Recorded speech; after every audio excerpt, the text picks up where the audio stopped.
Hello, welcome to Sound and Fury Book Reviews. As usual, I'm Tina. Today I'm doing a book review of The Exclusion Zone by Alexis Von Konigslow. This is a book from Bookwriter, Woolsack and Wynne. It's coming out May 6th, 2025, or came out, I guess, last week. It's a contemporary novel. My cover got bent. I was very sad. It fell behind a shelf. Anyway, I received this book from River Street Writing in exchange for a fair review. A ponderous dive into fear, forgiveness, and science. The Exclusion Zone is a great read for women in STEM who don't often see themselves represented, or those interested in the Chernobyl accident. What is it about? Raina, a scientist who studies how people react to fear, flees a troubled marriage to conduct research on the scientists working in the exclusion zone around Chernobyl. In the eerily silent forest surrounding the research station, she finds more is haunting her than the dangers of radiation exposure. As she gathers data from her colleagues and probes historical records of the Chernobyl disaster, unsettling questions rise to the surface. Who is funding her research? Why are all the scientists' findings off? And what do those who stalk the ruins of the now abandoned city want?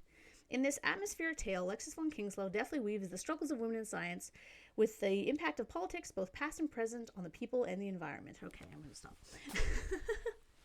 If you aren't aware, the zone of exclusion is a 30-kilometer radius around the site of the Chernobyl nuclear plant, where it's considered radioactive and you really should not go there.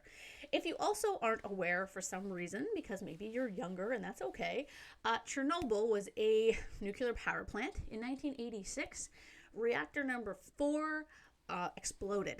Its explosion, fallout, is the only other event aside from Fukushima in 2011, which is considered to have the maximum severity of such an event. There was a documentary made about Chernobyl a few years back. I don't remember if I actually even watched it. I didn't watch it. You know why? Because I didn't have HBO. It was on HBO and we didn't have it, but I have Crave now. So maybe I should go back and watch it because I've heard it's really, really good. So yeah, interesting and terrifying stuff. Anyway, so this book delves into that a little bit, but more so that the main character, Raina, takes some trips kind of deeper towards the power plant. The book does not hold your hand, though, regarding the disaster. It assumes you know at least what Chernobyl is. So if you don't know anything about Chernobyl, just read about it on Wikipedia first before reading this book. The plot is very literary fiction in that it follows Raina as she learns about herself through the experiences she has there with a random Russian dude, other women at the research center, and conversations with her husband back home, whom she's frustrated with, mad at, considering leaving because he had some smooches with another woman. What a jerk. Raina is frustrating at times.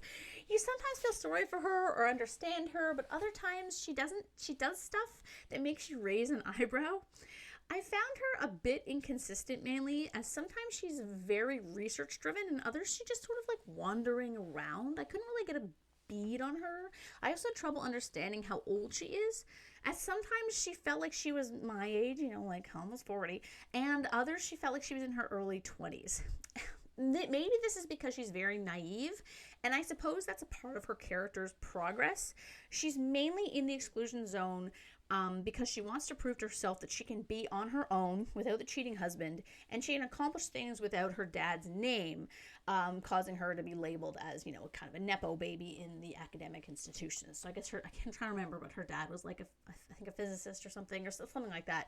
And, everyone assumes that she got her position because of him, and she's trying to kind of show that her research is valid, that kind of thing. The thing is, we don't get enough of her home life kind of before she came, or as flashbacks or thoughts even, to kind of make this a very strong arc. Like, we don't understand if her father tried to defend her or if this was happening kind of constantly. It's kind of almost like an aside. You kind of have to figure that out on your own. Thing is, I guess she's not a flat character. I have a lot to say about her. I just found her really hard to kind of really empathize with. Now, one of the best aspects of the novel was how women in STEM were shown to be treated in the field.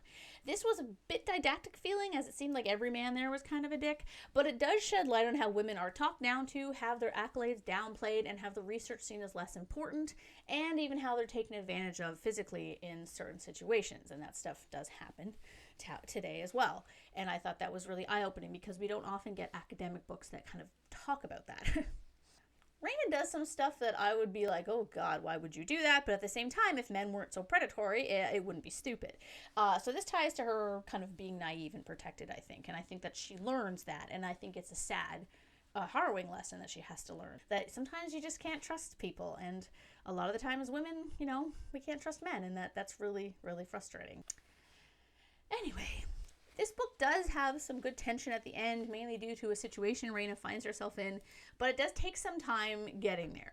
The middle of the book lags quite a bit in terms of plot. Raina spends a lot of time walking around in the woods, staring at algorithms, and then walking around some more.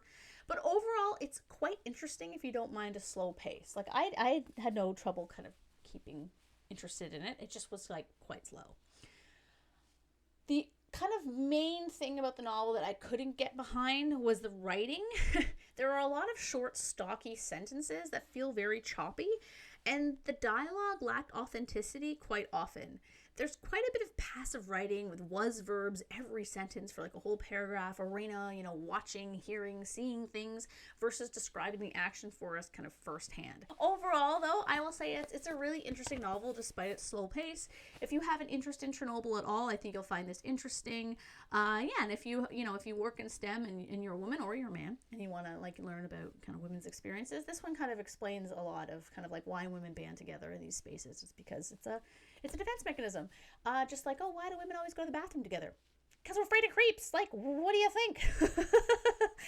Anyway, that's all I have to say about this. Thank you again to the publicist for sending me the review copy. I think the cover's really pretty. It's hard to see here, but like there is a map of I'm assuming of Chernobyl in there. Yeah, so cool. Thank you.